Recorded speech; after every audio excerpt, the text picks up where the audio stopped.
Hello hello. ये जो public है ये सब जानती है, पब्लिक है ए बाबू, ये पब्लिक है पब्लिक।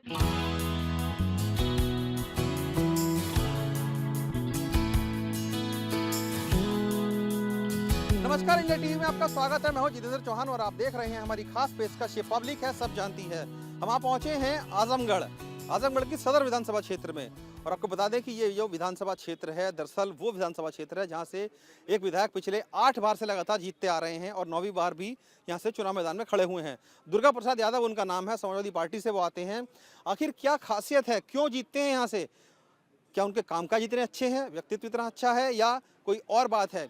युवाओं से हम पूछेंगे कि उनके मन में क्या है इस बार कि दुर्गा प्रसाद यादव को लेकर। क्या इस बार भी वो साइकिल पर सवार रहेंगे या फिर कोई दूसरा पार्टी यहाँ से जीत कर आएगी? बात करेंगे तमाम लोगों से, उनसे जानेंगे कि आखिर क्यों यहाँ से लगातार दुर्गा प्रसाद यादव जीतते आ रहे हैं। सबसे पहले युवाओं से बात करते हैं, उनसे जानेंगे कि उनके मन में क्या है कि कौन इस बार जीतेगा, कौन हारेगा, किसकी सत्ता आएगी, कौन यहाँ से बेदखल हो जाएगा। भैया आपसे बात करना चाहूँगा।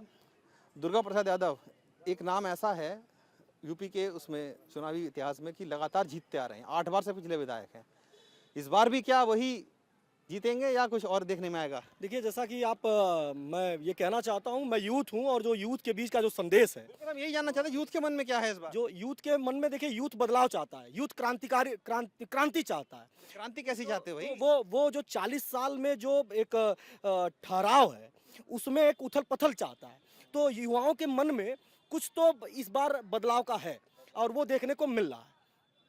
बिल्कुल, तो आपके युवा चाहता है कि बदलाव हो? बिल्कुल बिल्कुल बदलाव के मूड में, क्योंकि जब कोई चीज पुरानी हो जाती है तो उसको हटाने का भी काम किया जाना चाहिए। राजनीति में नहीं, हर चीज में इसको, हर पॉलिसी में इसको लाया जाता है और मान्य। इनका कहना है कि बदलाव होना चाहिए, होता ही नहीं होता, बात का सवाल है। वैसा आप बताइए कि 8 बार से विधायक रहना अपने आप में बहुत बड़ी बात है, उपलब्धि है एक अपनी। क्या उनका व्यक्तित्व ऐसा था या उन्होंने इतने कामकाज किए क्षेत्र के लिए या पार्टी उनकी अच्छी थी? क्या आपको लगता है कि क्यों लगातार जीतता है वो यहाँ से? अच्छा, अगर माननीय मंत्री जी की बात अगर सिर्फ करनी है तो मंत्री जी की, जो हमारे पूर्व विधायक और 40 साल से लगातार मंत्री रहे हैं दुर्गा प्रसाद यादव जी, वो सामान्य व्यक्तित्व के आदमी हैं। ना उद्धव का लेना ना माधव का देना, काम से काम रखते हैं, अपने काम से काम है, पैरवी सबकी करते हैं, सबकी सुनते हैं, इसीलिए वो जन सामान्य में बने हुए हैं 40 सालों से। मतलब ये कुल मिला ये जमीन से जुड़े हुए नेता हैं। हाँ, लेकिन रही बात अगर 40 साल में आजमगढ़ के विकास की बात करेंगे तो निश्चित रूप से यहाँ पे शिक्षा की व्यवस्था बहुत ही धूल धूमिल है और स्वास्थ्य। शिक्षा की व्यवस्था के कह रहे धूल धूमिल है, क्यों? यहाँ तो तुम्हारी यूनिवर्सिटी है, कॉलेज अच्छे अच्छे खुले हुए हैं। नहीं, मैं बता दूं, यूनिवर्सिटी है, मैं यहाँ शिक्षा की लड़ाई लड़ता हूँ। शिक्षा क्या चाहिए आपको उसमें बताइए? यहाँ स्वास्थ्य इतना बुरी तरह से, आप शिक्षा की बात कर रहे थे, स्वास्थ्य दोनों बता रहा हूँ। शिक्षा और स्वास्थ्य दोनों यहाँ 40 साल के अगर विकास की बात करेंगे तो 40 सालों में ये दोनों चीजें एज इट इज अपने स्थान पे पड़ी हुई हैं, इनमें कोई बढ़ोतरी नहीं हुई। कुछ नया नहीं हुआ है। इन स्वास्थ्य और शिक्षा जहाँ की तहाँ है, कोई विकास नहीं। यूनिवर्सिटी 40 साल से बनी हुई है।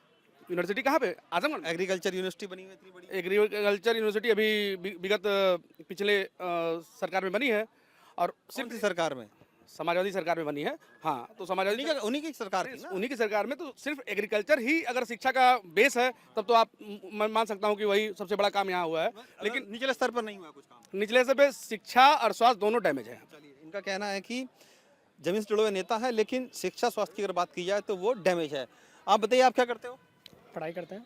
कौन सी क्लास में पढ़ते हो? कॉलेज में जाते हो? कॉलेज जाते हैं। BA वोट दिया है कभी? वोट दिया है, इस साल देंगे। इस साल देंगे। तो ये बताओ कि विधायक जो हैं यहाँ के 8 बार से जीतते आ रहे हैं दुर्गा प्रसाद यादव, क्या आपको लगता है कि उन्होंने कुछ कामकाज किए हैं इसलिए वो जीतते हैं या कुछ और वजह है? जैसे शहर के जो हालात हैं वो तो बेहाल है। शहर में रोडें अच्छी नहीं है। जैसा कि समाजवादी की सरकार में दुर्गा जी 8 साल से विधायक लगातार बनते हैं। आप जानते हैं उनको, कभी मिले हैं उनसे? जी मिले हैं। मिले हैं। अच्छा, तो मतलब जनता से मिल जाते हैं? जी मिले लेते हैं। मतलब लोगों से मुलाकात करने में कोई दिक्कत नहीं? नहीं, कोई ऐसा नहीं है कि गायब रहते हो? नहीं, कोई दिक्कत नहीं, ऐसा दिक्कत। तो हाँ, और क्या कहते हैं कि 8 साल में, पिछले 8 बार में आजमगढ़ विकास के नाम पे कुछ नहीं है, कुछ भी नहीं था। लेकिन जब से भारतीय जनता पार्टी आई है, विकास का एक जो नई, यहाँ तो भारतीय जनता पार्टी है नहीं। भारतीय जनता पार्टी नहीं है लेकिन इस बार आएगी। इस बार आएगी। जहाँ मतलब एक आप सीट लोग निकलती थी 2, 4, 5 सीट निकलेगी यहाँ से। अच्छा, देखिए ये युवा है, यूथ है, कह रहा है कि जहां एक सीट निकलती थी इस बार 2 से 4-5 सीटें निकल सकती हैं। तो ये युवाओं के मन में बदलाव की एक बात सामने आ रही है। भाई साहब जो ये बात कह रहे हैं कि बदलाव इस बार शायद हो सकता है कि जो एक बार लगातार जो लेगेसी चली आ रही है, इतने 8 बार से विधायक बनकर आ रहे हैं, बड़ी बात है अपने आप में 8 बार रहना। तो क्या दुर्गा प्रसाद यादव इस बार कुछ अलग राह पे चलेंगे? जनता उनके मुझे खिलाफ तो है? नहीं लगता, क्योंकि मैं देख रहा हूँ जो यहाँ का समीकरण है, दुर्गा जी बहुत अच्छे इंसान हैं और पिछले 40 सालों से वो जीतते चले आ रहे हैं, तो मुझे बहुत नहीं लगता कि यहाँ कुछ बदलाव आजमगढ़ में होगा। क्यों मतलब आपको क्यों नहीं लगता? क्योंकि ये तो युवा तो कह रहे हैं कि हम तो बदलाव चाह रहे हैं। ठीक है भाई, अब सबको अपना अपना सोच है कहने का, लेकिन यहाँ का जो रुझान है अब तक पिछले 40 सालों में आता है और अब भी है।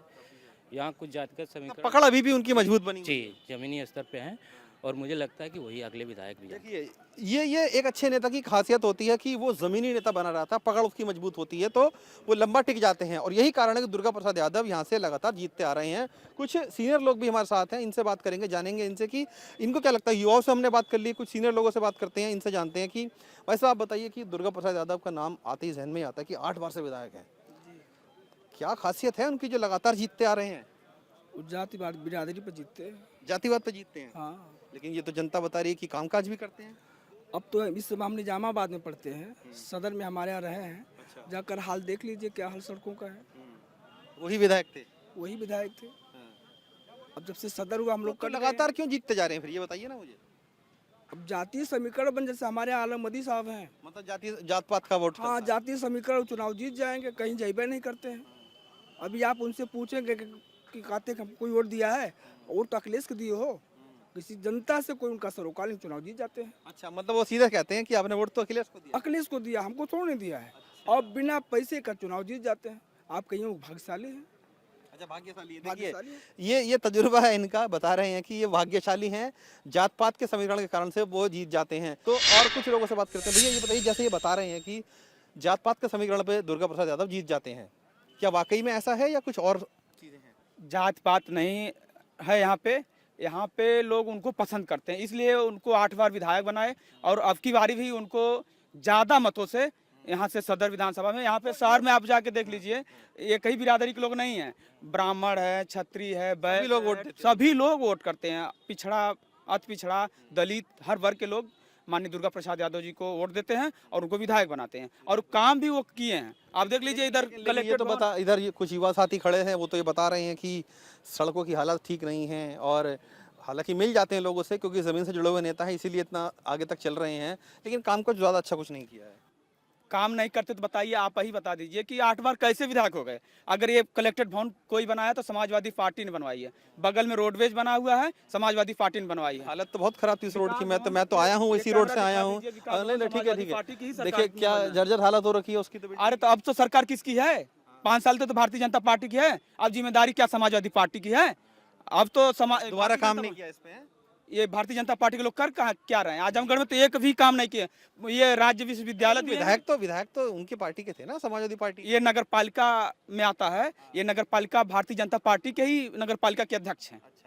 ये नगर पालिका में मतलब आपका ये कहना है कि भेदभाव हो जाता है काम कराने में?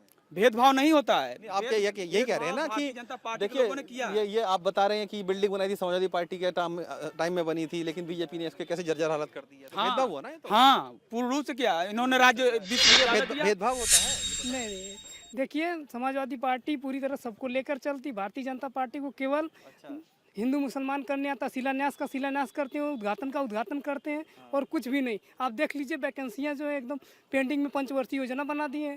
तो नौकरी तो मिली है लोगों को। कहाँ मिली? हम भी ला के स्टूडेंट हैं, DRDO सबको थोड़ी मिल जाती है नौकरी। अरे सर 4.5 लाख लोगों का कह रहे हैं नौकरी। वैकेंसी क्लियर करवाएंगे तब तो मिलेगी।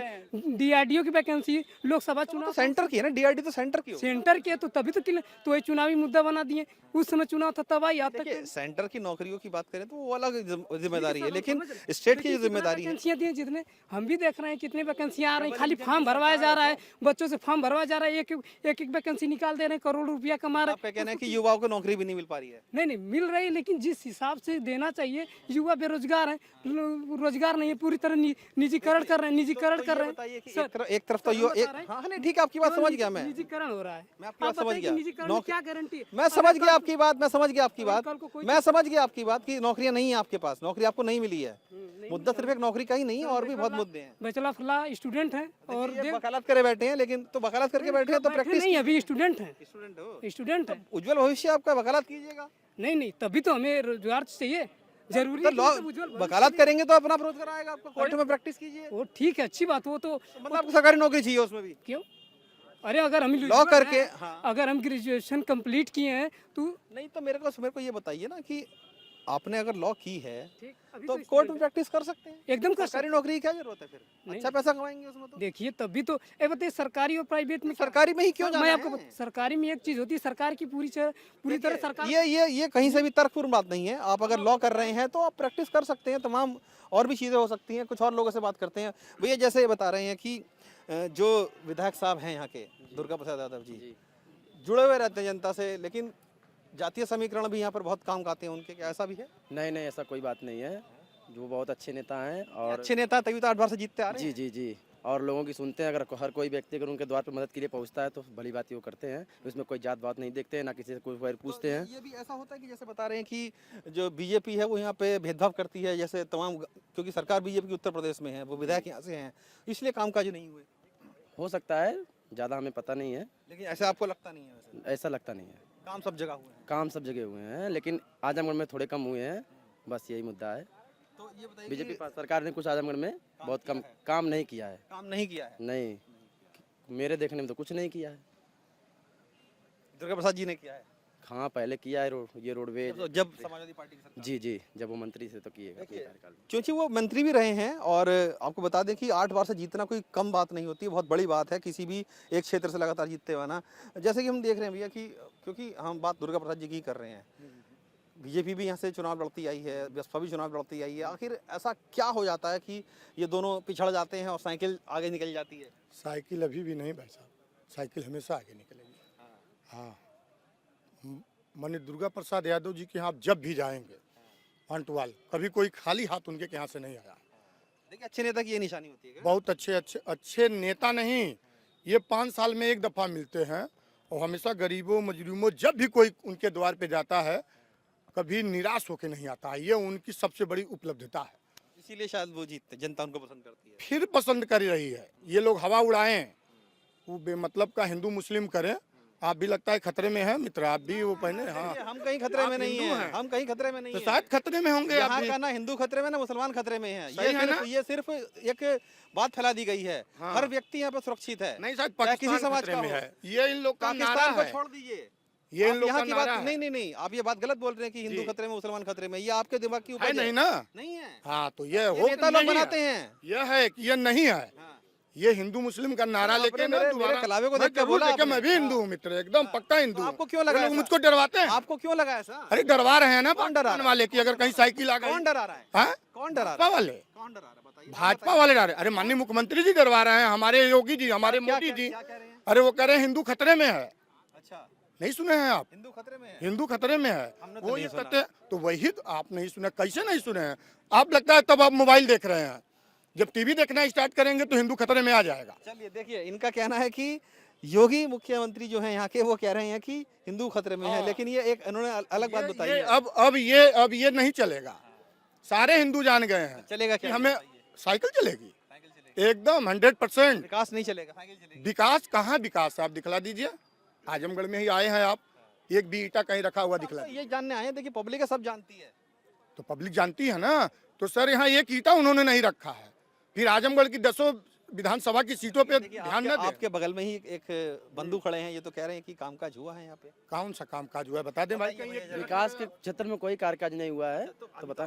कहाँ मैंने समाजवादी पार्टी ने कार्य किया, ये मैं बोला हूँ। हाँ। 17 के पहले आप इधर चलिए, सामने आपके कलेक्टरी है, विकास भवन है आपके यहाँ। ये तो सरकारी दफ्तर है, तो ये तो बनाने जरूरी बात है ना। अरे क्या बताते हैं, यही देखिए कमिश्नरी है आपको, इतना बड़ा वहाँ वो बना है, वहाँ क्या बोलते हैं। चलिए, मतलब आपका PGI बना हुआ इनका है। ये कहना है कि पिछले 5 सालों में काम नहीं हुआ है। हालांकि जो विधायक जी थे वो शायद काम करवा नहीं पाए हैं या भेदभाव किया है सरकार ने, वो एक बड़ा सवाल है। कुछ और लोगों से बात करते हैं। वैसे आप बताइए कि जो ये बात है दुर्गा प्रसाद जी को लेकर कि बहुत ज़मीन से जुड़े हुए नेता हैं और पसंद करते हैं लोगों की बात, सुनते हैं उनकी, क्या ये एक फैक्टर है या कि जनता के मन में गुस्सा है कि यहाँ पर कामकाज नहीं हुआ इसलिए दोबारा चुनेगी जनता उनको?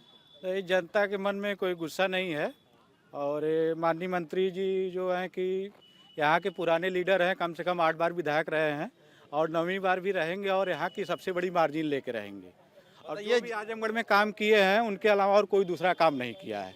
जो भी कह रहा है, अगर जिनको अगर वो काफ़ी सरल नेचर भी हैं, उनको कोई हिंदू मुस्लिम और जात का, हर जात के लोग उनको पसंद करते हैं। लेकिन एक बात हर यहाँ जात पे के लोग पसंद करते हैं और ज़्यादा जब भी चाहे, अभी कुछ भाई साहब लोगों ने बताया है, आपको जब चाहे 12 बजे रात को चाहे 2 बजे रात को आप भी आपको उपलब्ध रहेंगे वो।